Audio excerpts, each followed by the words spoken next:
আমি প্রথম exception and example. আমি যখন আগাই তখন লক্ষ্যে না পৌঁছানো পর্যন্ত থামি না।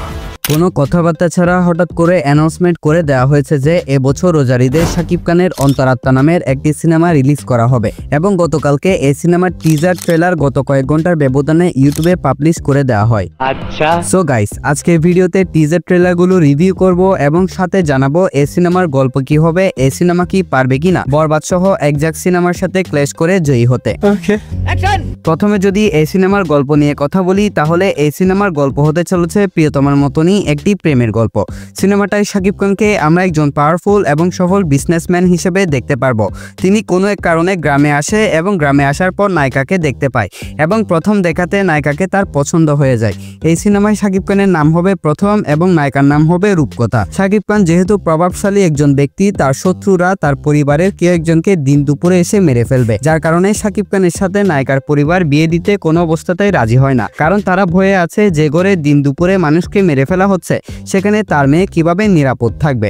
এরপর কোনো রকমে কনভিন্স করে নায়িকার সাথে শাকিব খানের শেষ পর্যন্ত বিয়ে হবে। বিয়ে হওয়ার পর তাদের মধ্যে একজন থার্ড পারসন চলে আসবে, যার কারণে শাকিব খান আর নায়িকার মধ্যে একটা ভুল বুঝাবুঝি বা ঝামেলার সৃষ্টি হবে। এরপর এই ঝামেলা শেষ পর্যন্ত কিভাবে সংশোধন হয় এই সমস্ত বিষয় নিয়ে এই সিনেমার গল্পটা এগিয়ে যাবে। এইটা আমরা জানতাম। এই সিনেমাটার মধ্যে শাকিব খানকে আমরা অনেকখানি পাওয়ারফুল পারসন হিসেবে দেখতে পারবো, কারণ তাকে আমরা বিভিন্ন সিনে দেখতে পাই সে কয়েকজন ব্যক্তিকে ধুমধাম গুলি করে মেরে ফেলছে। এখন যদি এই সিনেমার সিনেমাটোগ্রাফি এবং বিজিএম নিয়ে কথা বলি, তাহলে 2021 সালের সিনেমা হিসেবে এই সিনেমায় যে বিজিএম ব্যবহার করা হয়েছে সেটা পারফেক্ট ছিল। এছাড়া কিছু কিছু সিনের মধ্যে ক্যামেরা অ্যাঙ্গেল একদম বেকার আর ফালতু লেগেছে আমার কাছে। আর এই সিনেমার নায়িকা দর্শনা বণিককে যে মেকআপটা দেওয়া হয়েছে এটা চাইলে আরো সুন্দরভাবে করা যেতে পারতো। শাকিব খানকে এই সিনেমায় যত বেশি হ্যান্ডসাম লাগছে সেই হিসেবে নায়িকার মেকআপটা কেমন জানি যাচ্ছে না। স্বাভাবিক, এই বিষয়গুলো আমাদের এখন খারাপ লাগবে দেখতে, কারণ আমরা 2025 সালে লিড করছি। 2024 সাল 25 সালের মধ্যে আমরা অসংখ্য কোয়ালিটিফুল সিনেমা দেখেছি। বাংলাদেশ থেকে আমরা প্রিয়তমা, তুফান এবং সুরঙ্গর মতো সিনেমা দেখেছি এবং বরবাদের মতন কোয়ালিটিফুল সিনেমা দেখতে চলেছি। তো 2021 সালে যদি অন্তরাত্মা এই সিনেমাটা রিলিজ করা হতো, তাহলে এই সিনেমাটা ওই সময় অনেক ভালোই পারফরমেন্স করতো, অনেক ভালোই প্রশংসিত হতো। কারণ 2021 সালের আগে শাকিব খান যে সমস্ত সিনেমায় কাজ করেছে সেই সব সিনেমার সাথে যদি তুলনা করি, তাহলে অন্তরাত্মা ফার বেটার একটা সিনেমা। কিন্তু এই সিনেমাটা যে এবছর রোজার ঈদে একজাক্ট সিনেমার মাঝখানে রিলিজ করা হচ্ছে, এটা একদম ফালতু একটা ডিসিশন। কারণ অডিয়েন্স অলরেডি বরবাদ, দাগি এবং জঙ্গলি এই সিনেমার জন্য সুপার এক্সাইটেড এবং এই প্রত্যেকটা সিনেমায় কিন্তু অনেক বেশি কোয়ালিটিফুল।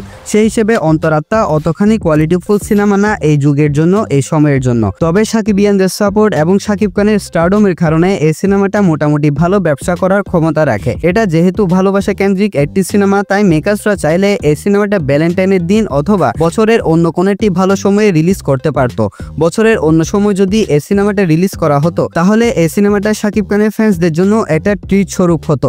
বাট মেকার্সরা যে কি বুঝে এই সময় এই সিনেমাটা রিলিজ করছে তা আপাতত আমি বুঝতে পারছি না। যেহেতু এক ঈদে শাকিব খানের দুইটা সিনেমা রিলিজ করা হচ্ছে, অবশ্যই এটা পজিটিভ কোনো সাইড না, এই বিষয়টাকে আমি পার্সোনালি সমর্থন করছি না। আর আমার তো এটাও মনে হচ্ছে যে শাকিব খান নিজেও এই বিষয়টাকে সমর্থন করছে না। তা না হলে তার ভেরিফাইড ফেসবুক অ্যাকাউন্টে এই সিনেমা নিয়ে তিনি একবার হলেও কোনো না কোনো পোস্ট করতেন, কিন্তু তিনি তা করেন নাই। সো গাইস, দেখা যাক অন্তরাত্মা কেমন পারফরমেন্স করে একজাক্ট সিনেমার মাঝে, এটা তো সময় আসলে আমরা জানতে পারবো।